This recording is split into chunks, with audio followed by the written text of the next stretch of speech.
Today, we will look at another key to success. We need to surround ourselves with successful people if we want to be successful. And in this podcast, we'll talk about how do we find these successful people? What do we do when we find them? And what do we do with the people in our lives that are not successful? Welcome to the Rodney Podcast. Okay, taking you back to high school, we had an evening band practice. And to be honest, I forgot what we were practicing for and why we were doing it at night. We must have been preparing for something and they wanted to do an evening practice. So we had a break. There was a break coming on. And so the band instructor said, take 15 minutes, but be back in 15 minutes. Now, I had a close friend that in this time of his life, he probably didn't have a lot of positivity because of family situation, maybe being a teenager, whatever it may be. Well, he really wasn't a good influence at the time. He's still a friend of mine today, so he turned out very well. But at this time, probably was not a positive person to be around. So he decided during this break that he wanted to give a call to his girlfriend. And he wanted me to stay with him so that he wouldn't be by himself, right? And so if I was honest, it was probably a good 7 minutes into our break before he decided to make this phone call. And now, I've always aged myself on these podcasts. We went to the pay phones in front of the school, right? There was no cell phones. Texting wasn't even around. And so he went to the front of the school, there's pay phones, and he made the phone call, right? And so you're probably asking yourself, like, why didn't you keep track of time, right? How much time did you really have? Well, I didn't like watches. And of course, there wasn't a cell phone to look at the time for. So, you just kind of play it by ear or stay close to the band room, which is way in the back of the school, so that you know when you're supposed to go back in. But I remember on the phone, I kept saying, like, we need to go. And he said, just one more minute. Just hold on. I got to ask one more question. Don't remember if there was an argument or something they were going through. But anyway, as we were walking back, I think he had a watch, and I think he realized that we were way over the time to be back. So walking back, he wanted to make up a lie, right? He said, why don't we tell them, if they say anything, that your mom called you, so you had to call her back, and that she needed something, right? Very flimsy story. So I look back and I realize, at this point, as I'm talking right now, so many things influenced me back then. I didn't have a voice, man. I didn't have a backbone, maybe.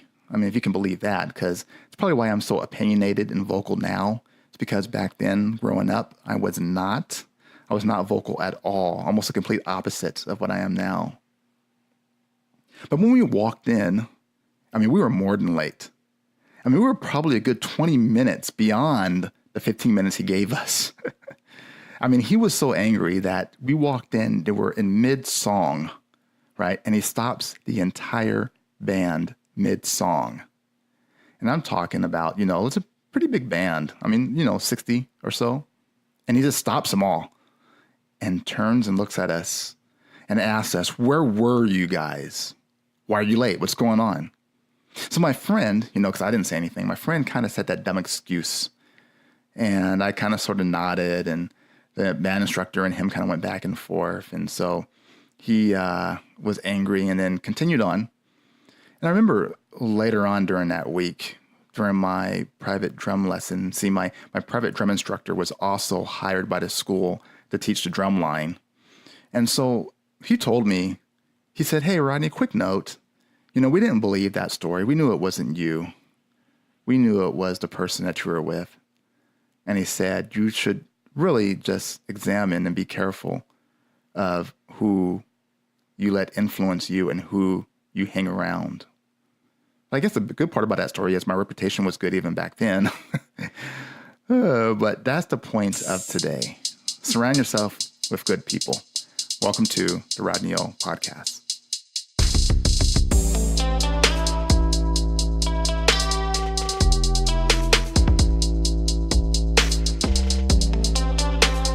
This is Chance. My IG tag is @Chance_AK_Phillips. I've overcome addiction and changed my life. However, two things I'll never change is my love for God and the Rodney O podcast. where you can hear stories like mine and other relevant topics. Stay tuned. This is the Rodney O Podcast. So today's podcast has been recorded in February of 2019, and it's part of a daily month-long series titled Keys to Success. And today's key to success is surround yourself with successful people. And so you want to be successful, right? You want to crush your goals. You want to follow your dreams. You have a plan. I mean, you've been listening and taking notes during the Keys to Success series on the Rodney O Podcast. So, of course, you're well equipped, right? A little shameless plug there. However, it seems that your friends have talked you into going out over the weekend for a bit, right? Like you have this plan in mind, but they're kind of like, hey, we're going out. Come with us. And I mean, they kind of sit there and they say, you know what, you work all the time. You deserve a break today, right? Now, personally, I'm all for it. Go out and have some fun. Take some time. Enjoy life. Don't make it all about just work, right? But I personally probably wouldn't go. I do a lot of work personally, and I work a lot, and I do a lot of things. And I do like to take time, go to movies, and do other things. Maybe watch some Netflix for a few hours. But I don't think I would go out and just party over a full weekend. But hey, have fun if that's for you, right? And that's not the issue here. The issue is that these friends probably don't have your best interest at heart. When Friday hits and you go out, are you useless on Saturday? Like, do you sleep in and then you're kind of tired and you're kind of like just kind of, going about the day saying, it's the weekend. I'm not going to really do anything. And let me just take some rest. Maybe Sunday I'll do something. But then Saturday night, you go out and your friends tell you to go out and you have a good time. But then on Sunday, it's all about the rest, right? Because on Monday, you have that inevitable Monday that you hate. So you get off on a slow start on the brand new work week. You see what started out as a fun night turned into a wasted weekend. You ask your friends, hey, I have some goals I want to crush. There are some things I want to accomplish. And they kind of sit there and they say, live a little, will ya? Right?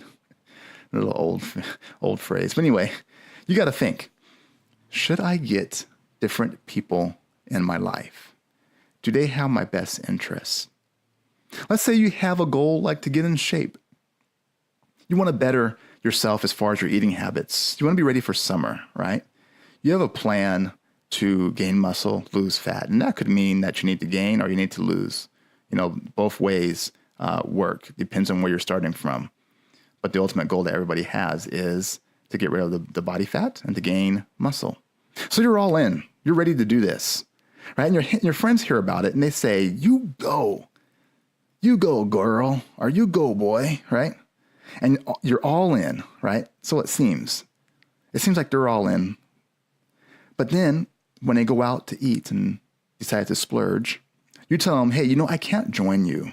Like, I can't be around all that food, all the processed, all the eating out. I'm on a caloric deficit, or I am on a surplus, but I want to eat some good stuff. You have a meal plan, and you're just going to eat your meal plan, your planned out meal. And your friends, they hum and they haw and they say, oh, this one time's not going to hurt. Come on. Oh, yeah, you can have some alcohol too, right, as you go out. And pretty soon you realize that you ruined your caloric goal for the entire week because on Friday evening and Saturday, you splurged. Your friends are kind of like, oh, oops, my bad. You'll make it up. Don't worry about it. Don't be so picky, right? You see, they can't do what you do. They don't have the discipline that you have. Like they say, misery loves company. And there are other examples I can get into, but you kind of get the point. And here's my point if I didn't make it clear. The people in our sphere of influence play a part in our success. So successful people hang around other successful people. Now, I know we all have really good friends whom we may know for a long time. And at some point, we have to get it in our heads that we are going to go for it, right? That we're going to succeed no matter what, that we want to go for our goals and our dreams because our minds are made up and we're going to do it. So what do we do? Well, here's a few things I want to suggest, right? First, look around for people that are doing what you want to do and are successful at it, whether it be business, fitness, teaching, whatever it is. Kind of look for those people that are doing it and that are successful. And then what you want to do is you want to reach out to them. See if you can network with them. Join network groups and communities, right? Find out the people who are the movers and shakers in the field that you want to go in or the goal that you want to reach, and let them influence you as you hang around them. And then third, evaluate the negative relationships and negative people. Determine if you need to keep them because you can influence them. So I'm not saying to get rid of people who don't influence you or who aren't successful or aren't on the same path you are on. But then if they're toxic, if they're people that constantly you seem to have them drag you down, or you follow them more than you influence them, then you have to drop them. And that's an evaluation that you have to do as you realize you need to follow and be around successful people. Well, please feel free to dialogue with me. My YouTube channel, Rodney O, has a Rodney O Weekly that shows that I am living what I speak. Please be sure to subscribe to that channel. The link is in the podcast description, or you can simply go to YouTube and search Rodney O Weekly. Remember this: I want to inspire, encourage, and motivate all of you as you navigate this journey that we call life. Thanks for joining me, and I will see you guys in the next one.